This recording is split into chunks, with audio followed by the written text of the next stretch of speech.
नमस्कार, welcome to my channel create simple and easy. सुट्टीचे दिवस चालू झाले आहेत, म्हणजे one day picnic plan, party, लग्न समारंभ अशा बऱ्याच ठिकाणी येणं जाणं होतं। बाहेर जायचं म्हटलं की बॅग हवीच। मग बाहेर जाताना स्लिंग बॅगमध्ये कोणकोणत्या आवश्यक वस्तू असायला हव्यात, तसेच अशा छोट्याशा बॅगेत आपल्याला हव्या असलेल्या सर्व वस्तू कशा राहतील हेच मी शेअर करणार आहे। So let's get started. Number 1, sling बॅगची साईज ही लांबीला कमीत कमी 10 इंच आणि उंचीला 8 ते 8.5 इंच असायलाच हवी। यामुळे यामध्ये आपण आपल्याला हवे असलेल्या सर्व वस्तू यामध्ये व्यवस्थित ठेवू शकतो।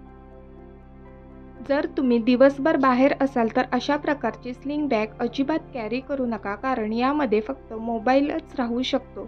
अगदी पैशांचं पॉकेटसुद्धा यामध्ये व्यवस्थित राहत नाही। आणि जर अशी तुम्ही छोटी हँडबॅग कॅरी केली तर आपले हात बिझी राहतात, म्हणून थोडीशी मोठी आणि त्याचा पट्टा लांब असेल अशीच स्लिंग बॅग तुम्ही कॅरी करा। आता पाहूया की बॅगेत कोणकोणत्या वस्तू असायला हव्यात आणि त्या कशा अरेंज करायला हव्यात। बॅगेचा मेन कप्पा हा मोठा असतो, तर तो मी 3 भागात डिवाईड केला आहे। नंबर 1, पाण्याची बॉटल। नंबर 2, पैशांचं पॉकेट। स्लिंग बॅगमध्ये अशा प्रकारचं फोल्डेबल मिनी पॉकेट यूज करा, म्हणजे बॅगेत जागा कमी लागते।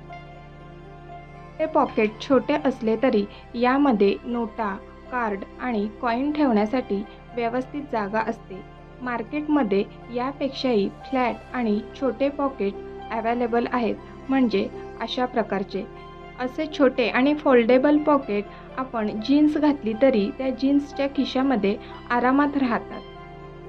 नाहीतर तुम्ही अशा प्रकारचे छोटे पाउचसुद्धा यूज करू शकता, परंतु यामध्ये नोटा फोल्ड करूनच ठेवावे लागतात। Number 3, makeup pouch. यामध्ये आपल्याला लागणाऱ्या सर्व गोष्टी किंवा मेकअपचं सामान आपण आरामात ठेवू शकतो। तर आता आपण वन बाय वन पाहूया।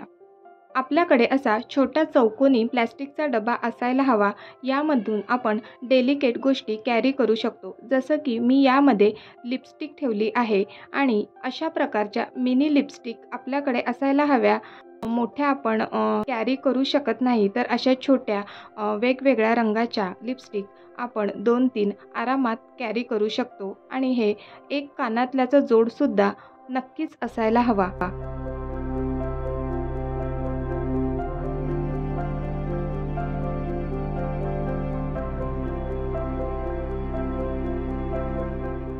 हे आहे मॉइश्चरायझर, मी छोट्या डबीमध्ये काढून घेतलंय।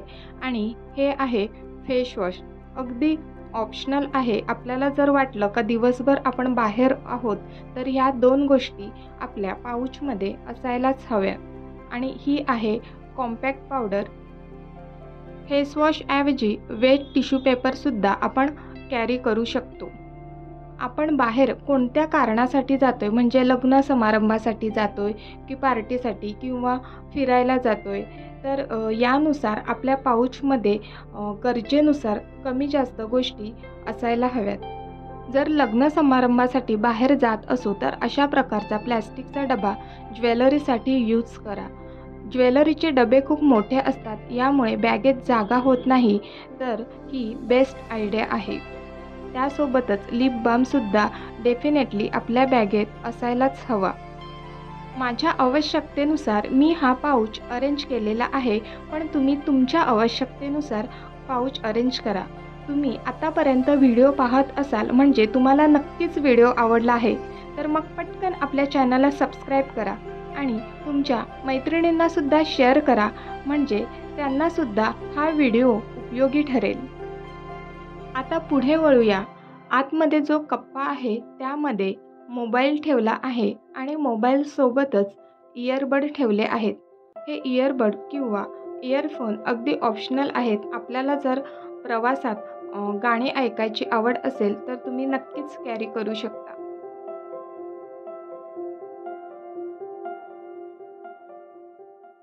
बॅगेचा हा बाहेरील छोटा कप्पा आहे, यामध्ये मी हात रुमाल ठेवला आहे। अशा प्रकारचा जाड हातरुमाल अजिबात यूज करू नका. याला जागा खूप लागते. असे कॉटनचे पातळ रुमाल यूज करा. त्यानंतर घराची किल्ली ही तर प्रत्येकाकडे असायलाच हवी. आणि महत्त्वाचं म्हणजे आपण बाहेर असतो, खातो पितो काय, तर सॅनिटायझर आपल्याकडे असायलाच हवं. जर तुम्ही अशा प्रकारे स्लिंग बॅग ऑर्गनाईज केली तर तुम्हाला हव्या असलेल्या सर्व गोष्टी या छोट्या स्लिंग बॅगमध्ये आरामात तुम्ही कॅरी करू शकता. मगाशी सांगायचं राहिलं, अशा राऊंड शेपच्या बॉटलऐवजी तुम्ही चपट्या आणि रेक्टँग्युलर शेपच्या बॉटलसुद्धा यूज करू शकता. यामुळे बॅगेत जागा खूप कमी लागते. अशा प्रकारे मी स्लिंग बॅग नेहमीच ऑर्गनाईज करते. यामुळे वस्तूंची शोधाशोध करावी लागत नाही. आजपुरती एवढंच. व्हिडिओ आवडला तर कमेंट बॉक्समध्ये नक्की सांगा. पुन्हा भेटूया पुढच्या व्हिडिओमध्ये. तोपर्यंत बाय बाय.